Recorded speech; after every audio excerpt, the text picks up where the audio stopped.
Hello, this is Jeffrey Scott. Welcome to the Ultimate Landscape CEO podcast. This is a special podcast. It's a recording of a webinar that we did recently on the power of a peer group, the life-changing power of belonging to and being an active member of a peer group. I'm joined by Sean Baxter, who's a longtime client of mine, a member of a peer group, and now an associate helping run our peer groups. And together, we really explore the different features and benefits. Namely, we do the following. First, I outline on this recording 5 common pain points that I see of landscape owners, landscape business owners, and then we get into how we solve those pain points by outlining the 8 unique features and benefits of our Leaders Edge peer groups. Some of the benefits are more general. They're in other groups as well, and some are very unique to us.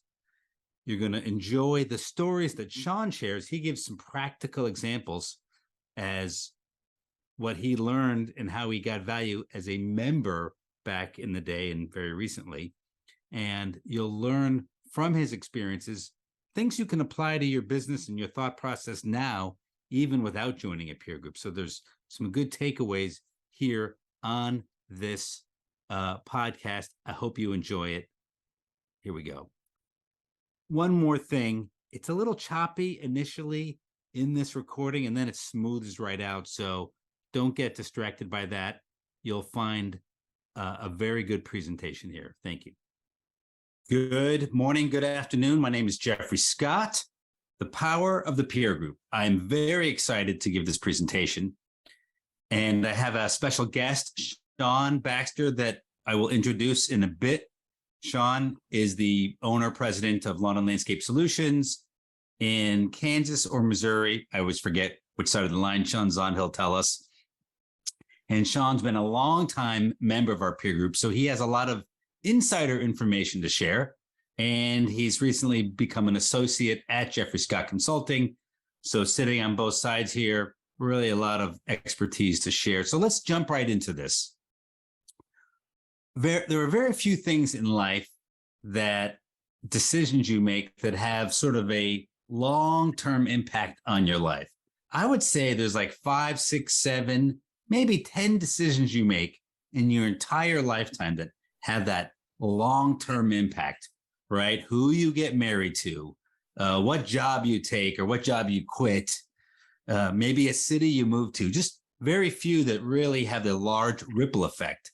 And joining a peer group, I have been told over and over and over again by our clients, has become one of those momentous decisions for our members. They call it life changing. And so what we're talking about here today, I think you're going to find life-changing for you if this is something that you decide to do. Let me tell you why I started running these peer groups, right? My own personal story. When I was running my landscape business for my family, I needed an outlet. And so I joined what's now called Vistage. Some of you may have heard of it. And it was a peer group for business owners in a local community, and the other members were other local business owners. We met once a month. It was very helpful. It really gave me a place to, to share my most important decisions and frustrations and challenges. But what I found was this local community didn't really understand the complexity of the landscape business, the landscape industry, the landscape business. Our companies are very complex, a lot of moving parts, diverse people issues, right? You could have somebody coming in from Mexico without any education. You could have a master's in business administration, master's in landscape design, landscape architecture in your business. So a real wide array of people issues. And the financial benchmarks that were important to me, I really couldn't get satisfaction from my local peer group, from my Vistage peer group. And so I decided, there's like Shark Tank, there's got to be a better way. And so that's when I decided to form the Leader's Edge peer group that we now run. And it really tackled and addressed all the weaknesses I had in my old peer group, right? The benchmarking we do, everything is with companies that are all experiencing the same issues. And so it allowed the sharing to just go to that much, much higher level where people really could understand what I was going through emotionally, but also financially, physically, and,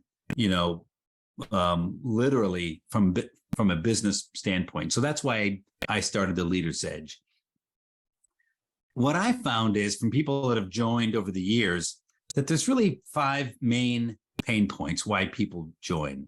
And you may have 1, 2, 3, 4, or maybe all 5 of these, but some people, their pain point, some owners, is that they're just feeling overworked, working like a dog, where the job, they become a slave to the company. And instead of owning a business, they feel like they're owned by the business.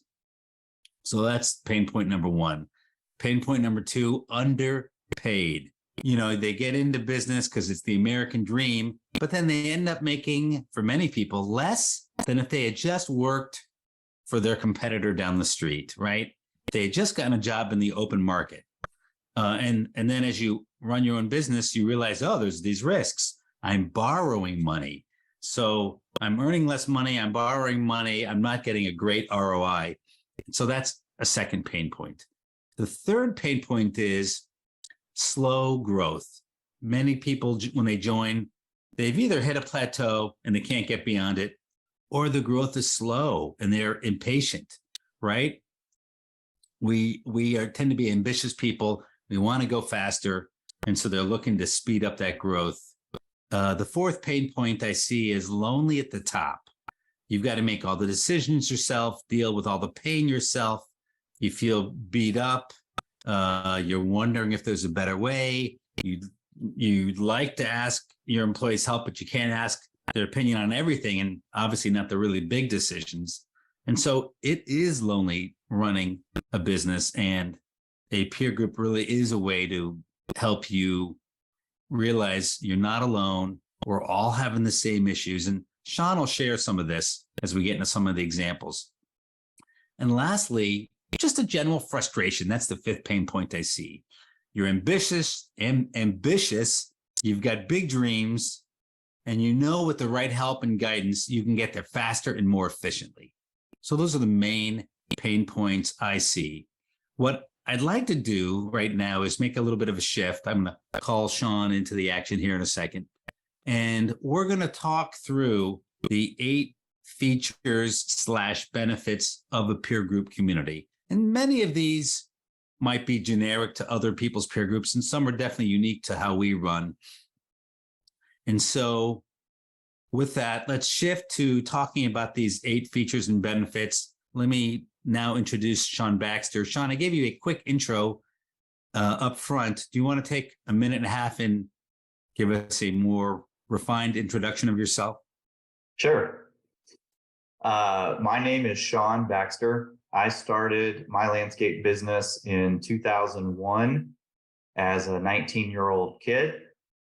I had previously very little experience in the green industry outside of working on the retail side or the nursery side of the business. And the nursery I worked for didn't provide landscape services. And so I met all these homeowners and even delivered plants to their homes, and they didn't have anybody to plant them. So I turned that into a business and have been going 22 years strong now. We are located in Overland Park, Kansas, which is a suburb of Kansas City, Missouri. So I do work on both sides of the state line, as Kansas City is both half in Kansas and half in Missouri. We're a residential firm. We do mostly design and build and maintenance for our residential clients. And as I said before, we joined Jeffrey Scott Peer Groups 11 years ago. So about halfway through our business's total tenure, we've been involved in the peer group community. Pretty recently, I've started to help facilitate peer groups, having been a member of one and had the power of the peer group kind of explode my business forward. I wanted to be able to take that experience and share it with as many people as I can and try to lift as many companies within the industry up as I possibly can. Can be fun and rewarding and profitable with just a little bit of help from your peers. Excellent. Thank you, Sean. And Sean's being humble. His business has really done quite excellent. And Sean he's learned all the systems we use, helped even refine the systems. He's excellent at financials as well as the people part. What I like, Sean, about you is, and we did a podcast on your business a few months back, just your people first approach. A lot of people talk that way, Sean, but I like how you live and promote the people first agenda. And as a shout out to what you've done, when everybody was scrambling for employees, you've basically been turning employees away this past, even in the peak of the pandemic landscape boom, you turning away employees because you've developed such a great destination company environment at your firm. So indeed, the last 3 years, the pressure's been on our sales team, not on our production team, to keep everybody that we have on our staff going to the level that they want to go, which for most of them is 60 plus hours a week. We've definitely had no trouble staffing. And a lot of it has to do with our core focus, and the mission of our business is to build people up. And, we happen to landscape in the act of building people up, but what we really focus on is trying to become an organization where people can enter our business with little to no skill in the trade and either exit our business or stay with a ton of skill. And that goes beyond just landscape and starts to delve into their personal lives as well. And certainly what the landscape trade has afforded me, we're trying to pass on to as many people internally as we can. Yeah, excellent. So let's jump right into this. We're going to explore 8 features and benefits of our Leaders Edge peer group community. And the first one really is an overarching one of gaining clarity. You gain clarity by being in a structured environment in a peer group where you're sharing your experiences, and other people are sharing their experiences. And as adults, we as adults really learn by talking and explaining. You don't learn as much by book reading, right? Having a book and just reading through a book, although that is one way to learn. But, and you don't just learn by listening and reflecting, although that's a secondary, very important way to learn. But when you're able to talk through your issues, you get real clarity when you can do it in a really honest, open, emotionally open, as well as factually open way. And what I've just seen, I've seen light bulb after light bulb after light bulb go off for our members when they can do this. So Sean, just to give us a quick share with the people here, how being a member of the group helped you gain clarity in your business.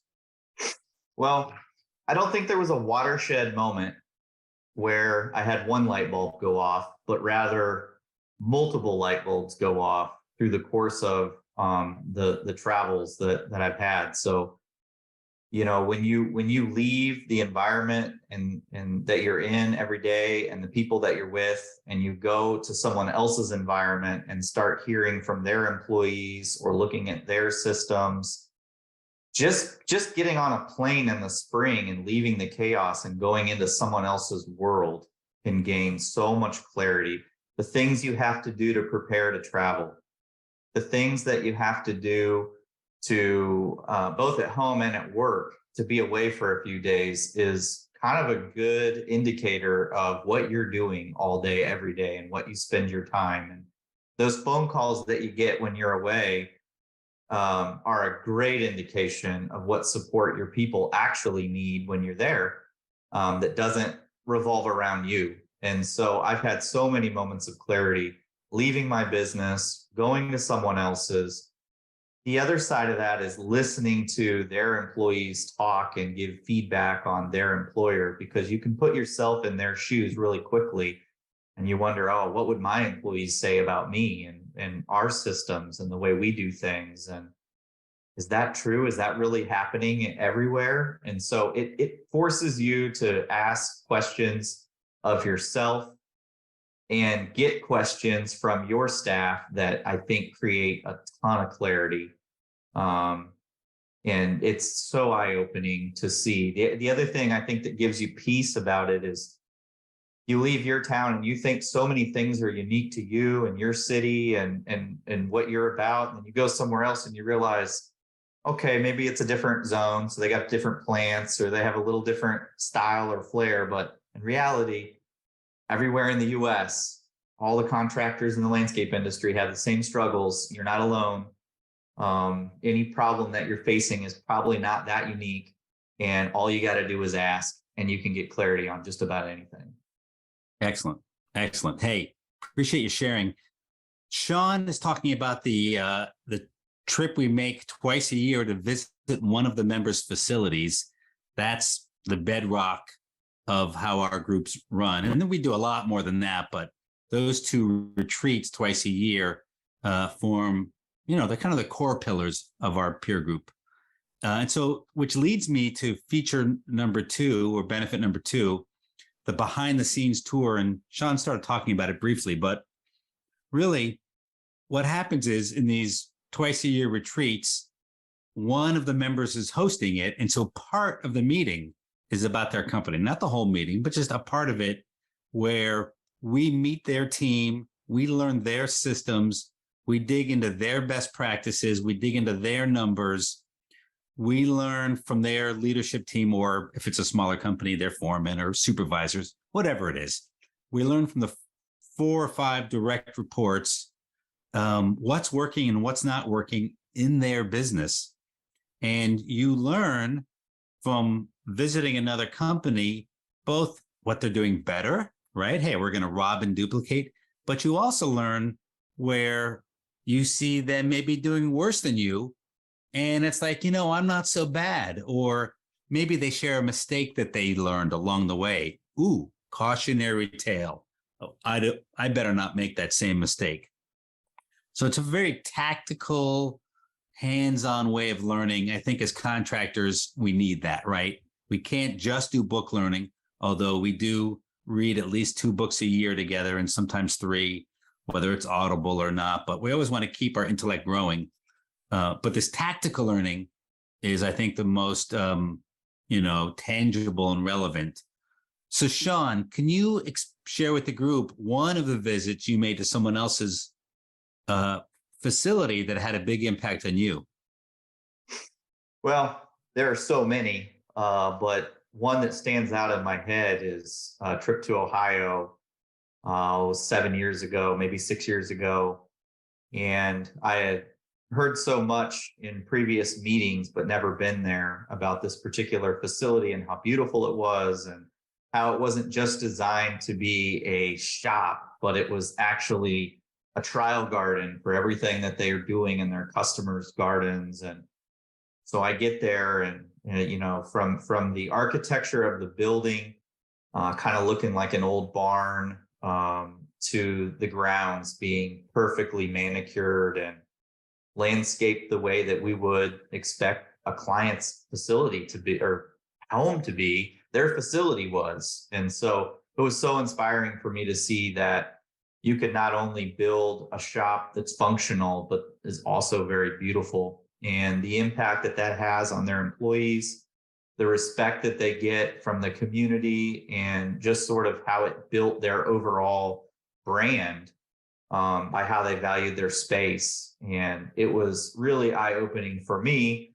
And it had a huge impact when we were fortunate enough to be able to build our facility, which we're right in the middle of, to leave investment open for beauty and not just function. I don't think that that's something that I would have been naturally drawn to do or financially committed to do had I not gotten outside and looked at the value of what that created beyond just the oohs and ahs of the curb appeal, but what it did for the people who work there and the respect they have for their employer and what they do.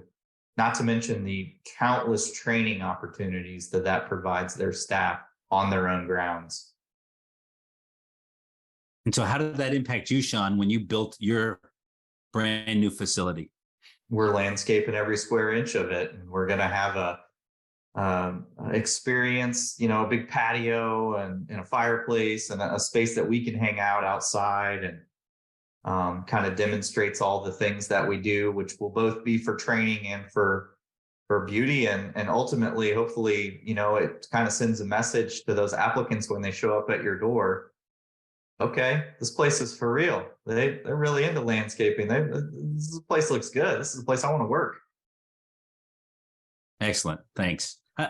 Like you said, you visit so many different facilities. You rob and duplicate from everybody, don't you? Absolutely. So that's the second feature. Let's talk about the third and fourth feature. I'm going to sort of combine them here a bit. So the third feature / benefit of our peer group community is that it allows you to build confidence as a leader. This really becomes a place where you can go to school on yourself and on other people and build your own confidence. And you get a supportive community where you kind of get emotional support and I would say, build friends for life in that sense. And so, Sean, let's start with that whole building confidence aspect. Can you recall a dilemma that you overcame with your peer group's help that boosted your confidence? For sure.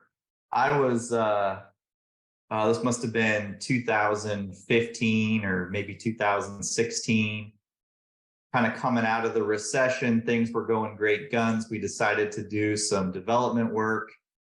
And if any of you have ever worked for large property development proprietors, you know that sometimes payments come slow, sometimes retainers are held, and it's very difficult to when you're in a massive growth phase to finance your operation on that work. And we had taken on a ton of development work strategically and somewhat out of fear, because we had just survived the 09 and 2010, and we were we did grow all the way through it, and we were trying to keep the party rolling. And so we took on these really large property development jobs. And anyways, I had traveled to Toronto to do a winter peer group trip.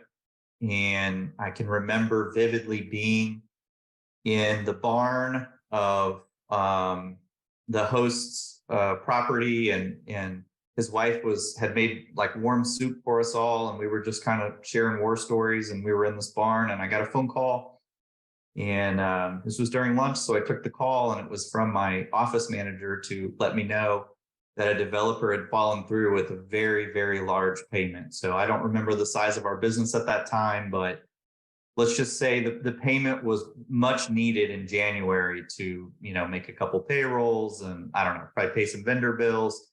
And so it was a big deal. It was a real gut punch. And I remember hanging up the phone and just kind of dying inside a little bit. And my first reaction was, oh, this is so embarrassing. How could I ever share this with anyone? I'm embarrassed that I've got this problem. And it's a cash flow problem. So, at various stages of growth, that could be the most terrifying as an owner. That's the thing that keeps you up at night. And so I shared it with the group. Immediately, people literally and figuratively put their hands around me and made me feel better. Everyone had similar problems, and everyone started pitching in their different tips for how to get past it. And, I think if I'd have been alone in my office, I probably would have had a little pity party followed by a freak out. And you would think, being thousands of miles from home and learning of that, you might even be more freaked out. But I was actually comforted by this group of men and women that had been through the same issues. They made me feel very confident that I was going to get past it and that I was going to change my business model and not do that kind of work anymore. So I was never in that position again. And that's really kind of the mental shift was, okay, that's where I've been. Where are we headed? We're not going to go there again. And even getting tips for that on how to pivot. And of course, we pivoted successfully. I don't remember the steps we took to get out of that hole at that time, but we did. And no doubt it was because of the love and support that I received from that group. And I definitely remember that being that one of those light bulb moments where I was like, okay, this is big. I'm not doing this alone. I'm walking with a group here. Wow, that's a great share. The peer group really helps you build confidence moving forward. But the other side of that coin is just the emotional support and the meaningful relationships that you build in general with other landscape entrepreneurs. And these aren't people you're competing with in our peer group community. Now, we run multiple peer groups, right? So we have multiple peer groups. We even have a second in command peer group, which Sean happens to lead. And we have a second in command peer group where we're teaching and helping seconds in commands do their best work and how to kind of manage their boss. So we have that group. We have other peer groups with owners, but whatever group you're in is with non-competing peers. So you can be totally open, and we get very personal. We want you to live your best life. We want you to have your best business possible and live your best life. This is not work-life balance, but this is really, it's not like an either or and I'm balancing one with the other. It's getting the business to where I want it to be to fulfill my professional ambitions and my community obligations, maybe my obligations to my team. Each of you get to define it your own way. But it's also about living your best life. And I think Sean personally was able to give back to his peer group by being that example. When COVID hit, Sean had his company running more or less without him. Today, it's even more without him. But back then, he had reached a great level of delegation. And so he bought, and I'll let Sean fill in a couple of details in a second, but he bought a mobile home and he just put his family in that mobile home, and he traveled the country, still doing his job, checking in when needed to check in, but just took that opportunity to do a truly once in a lifetime family trip that had totally bonded him and his family, and his dad was on the trip with him too, I believe. And everyone in the peer group was just enamored. Everyone else had aha light bulbs for themselves. Look, if Sean can do this, we're similar companies, we can do this too. And again, everyone has their own definition of living your best life. And so I think we have to be careful not to say, oh, I want to copy what that person's doing, but we want to be inspired by each other to follow our own dreams. Sean, you want to, I kind of told your story there for you. Anything you want to add to that? Well, COVID was a unique opportunity where for most landscape contractors, we didn't have an issue with volume, right? So you had tons and tons of leads, more leads than you could probably ever get back to. Might have had some staffing woes, but you didn't have a sales woe. And when things really, broke loose and schools were shut down, and the panic for landscaping was kind of over. Okay, we're going to be able to operate. Sales are going to be strong. Our trade is one of the few that's probably benefiting from the pandemic as far as consumer habits were concerned. We were in a great spot. We were fully staffed, a little overstaffed. We had a great sales team in place, fantastic controller managing my finances, and I had a second in command who was really in command of all of our production. And so I was in a position, I have 4 kids, all under the age of 12. So 2 years ago, they were even younger, and we were in a position where we wanted to take advantage of the fact that the kids weren't in school. They didn't have anywhere they needed to be, and because they were doing online learning, you could do it from anywhere. We just decided to hit the road. My wife and I both hadn't got to travel very much as children. And as young adults, we were building a landscape business, which kept me pretty grounded. And I just really wanted to get out and see the country and enjoy the time with the kids while they were little. And so we just did it. And I wasn't gone for 2 years. I had check-in points along the way, but we definitely lived our best life and made a ton of memories. And I was able to take my dad with us on quite a few of our adventures, which was a nice full circle moment because, just being from a broken home, he wasn't in a position to travel with me or take me places, but always wanted to. So I got to do it for him and take him with, and now he's more bonded, connected to the kids. So it was just such a great experience. We fell in love with the Rocky Mountains during our travels, and now that's sort of a destination that calls our names often. And so yeah, it was just a really good experience. I think for my team, the experience on the flip side of that was, what do we got to do if he's gone? What do we need? Systems in place and people in place. And to be honest with you, some of our best months, as far as profitability goes, happened during that time and when I was gone. So Yeah. that says about me, but some of the most profitable all-star months happened during that time frame. I don't think that's uncommon, Sean. When you get a good team with good systems, you get the owner out of the way, then the team can run. Yeah. Yeah. Excellent. Was- Excellent. I'm going to keep. It was great fun to be. I mean, I remember walking on a beach one day and getting a call from one of my sales guys, and he was fired up because he had landed a very, very large account, maintenance account, very large maintenance account, $1 million maintenance account. And I was just so the feeling of joy and pride that I had in the work that he had done, and I didn't have anything to do with it. It was the best feeling in the world. And I know that it reverberated through the peer group. And while not everyone did what I was doing, that peer group now is probably our most vacationed, focused on fun group. And I got to think I had some influence on that. But professionally, it sort of forces you to think outside the box. What would our team need to be really successful if I'm not here?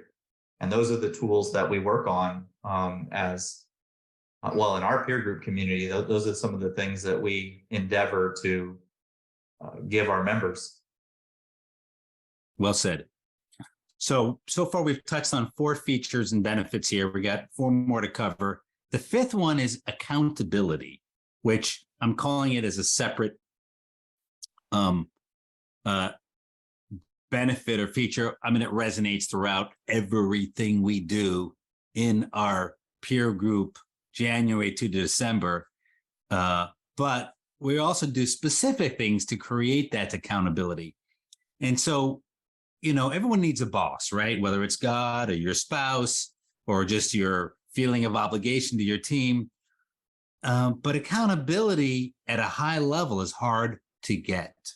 And so that's what the peer group offers you, is a higher standard of accountability and a consistent standard of accountability to keep you on track to your goals and your commitment, and also accountability in the form of helping you push through an obstacle.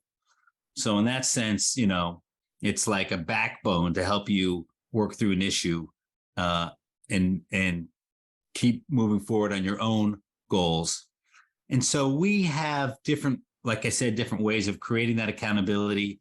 One thing we do is the trios we set up. It's basically a buddy system within our peer group. We create a sort of a micro group, a buddy system in the peer group. We call them trios. And that group keeps you accountable week to week in between the peer group meetings. And then in the peer group meetings, we also have systems to keep you accountable as well. So a lot of ways we keep you accountable. Sean, without getting into too much detail here, just share what it's like for you to be accountable to your peer group when you were an active member. Well, I think, most of us are people that, if you're an entrepreneur, you're running a business, you're already accountable to your clients. You say you're going to get back to them, you do. You tell an employee that you're going to do something for them, you better do it, right? So you're kind of accustomed to that level of accountability. I think the bigger step is, and all of us likely have some personal pride that we don't want to say we're going to do something and not do it. And so when you're asked to commit to reviewing your financials twice a year with a group of peers, or you've committed to raising your prices, or any number of commitments that you've made, even strategic actions, you don't really want to come unprepared at that point. I personally, my experience was, if I said I was going to raise my margin by 5% next year, I did everything in my power to show up that next meeting with, check it out, I did it. And I think that's really important when you chart a big strategy, to have those touch points where someone can call you out. Hey, are you working on that? You said you were going to do that. And for me, that really drove, even if I procrastinated and I didn't do something, I know, shit, next month I got to talk to somebody. Man, I'm really going to make sure I get on it and get it done. And that accountability forced me to be ready every time. So I was accountable to myself. I was accountable to my peers. I didn't want to let anybody down. And I think that really gave me the drive and the push I needed to move through big actions. And now looking back over 11 years, I can't even believe all the things we did. It was sort of like fearless. But it was because within that small group, I said I was going to do something. I wanted to do it. Excellent. And so that's accountability. Let's shift to number 6, the 6th feature benefit, personal and professional growth. I've always said that your business will only grow as much as you grow. And yes, we work on a lot of tools and systems for the business to grow, but personally and professionally, we have to keep growing. And therefore we have to invest in ourselves, not only in our business and equipment and a new facility and marketing, right? You have to invest all that in your business. But if you don't invest in yourself, in your own personal growth, you're going to ultimately become that obstacle to your business or your department's growth if you're listening to this and you're a department manager. And a lot of that happens through just what Sean has talked about in terms of sharpening yourself against each other. But perhaps, Sean, you can talk to the group here about some personal growth you made by watching another specific member, Brandon, when he joined our group and how he operated. Yeah. So, being surrounded by a group that was very similar in terms of entrepreneurs that had started, most of us were really good salespeople. So a lot of emotional intelligence, a lot of investment in making friends and being well liked and these sorts of things. And I don't know how many years ago, but we had a non-owner join our group, or a partial owner join our group. Yeah. And his role in the business had nothing to do with sales, had nothing to do with really touching people in any way. He was an integrator.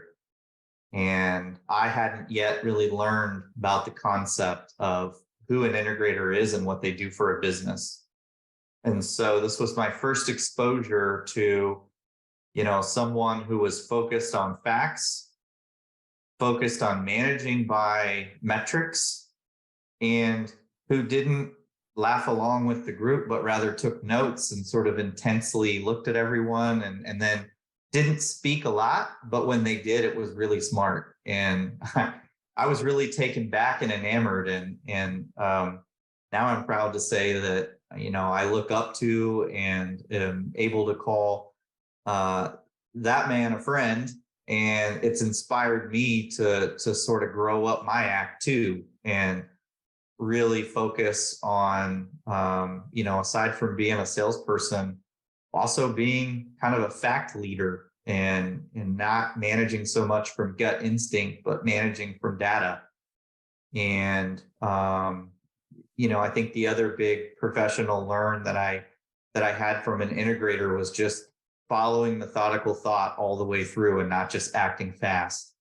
And I think a lot of visionaries, if they don't have an integrator or they haven't scaled to the point where you can have both personalities in the business, could learn a lot from being around other people that have opposite skills, and sort of the practice of slowing down, making a plan, sticking to the plan, and only allowing data to get you to deviate from what you're doing. And so it was a big personal and professional growth to be in and amongst that peer group member. And to this day, I'm always really excited to speak with him and find out what he's got going on now, and let that continue to influence me. We actually, I'm sure he'll be happy I can mention his name, Brandon Lair. I did a podcast with him a year and a half, about super foreman. And he's really been the leader, I'd say, in the industry on developing super foreman. A little context, I guess I should have said it before Sean started speaking, but he basically is leading a team that's buying out the original owner, and he's the managing partner. But he's the guy that understands production inside and out as the managing partner of the group that's buying out this business. And so he's a natural integrator, but he's also the CEO of the business and the lead owner. And so, I'm sure if we had him on, he'd be sharing what he learned from you. In fact, maybe we should have him back on again on our podcast. I might do that. Sean, thanks for, go ahead. Yeah, I was going to say, having met with him just a few months ago, and we read the book Rocket Fuel as a peer group. And, he was actually on the flip side of that, admitting to all of us that he was starting to think about things from both perspectives, and that he was trying to work on more of dreaming ahead, because he'd become so efficient. They've achieved everything they set out to achieve. What's next is the new question, and there's no one driving that anymore but him. And so he in turn was learning from a lot of us, and the way that our minds are wired. Yeah, excellent. That's a great share. I always make jokes about Brandon because he's in Dayton, Ohio, and I'm like, the best landscaper in Dayton, Ohio. All right, two more features / benefits, and these are both super important ones here. The seventh one is about collaboration. This is really a big chunk of what we do. You could call it problem solving. This is where you bring an issue to the group, and the group helps you peel the onion on the issue. There's always an underlying issue underneath the issue, right? You bring an issue, and it's maybe a collection of symptoms, and you're wrestling with the issue. And so we have a format for peeling the onion and getting down to the core underlying issue. And then we help you solve that underlying issue. And then we give you solutions or multiple solutions where you can choose from, but you have clarity on what's really most important. And I remember years ago, back, Sean, when you were still just a member of the group, we had somebody join who he had brought on a partner. I don't know if it was 50-50. I can't remember the split, but the partner was very weak, holding back the growth tremendously. And when he joined the group said, oh my God, like the group saw that he was in a bigger mess than he could kind of see from inside, although he knew he was in a mess, but the group really made it black and white. Like, you've brought this person on as a partner. Now you got to undo this mess. And Sean, do you remember that? Without naming names, you want to share your memory of that?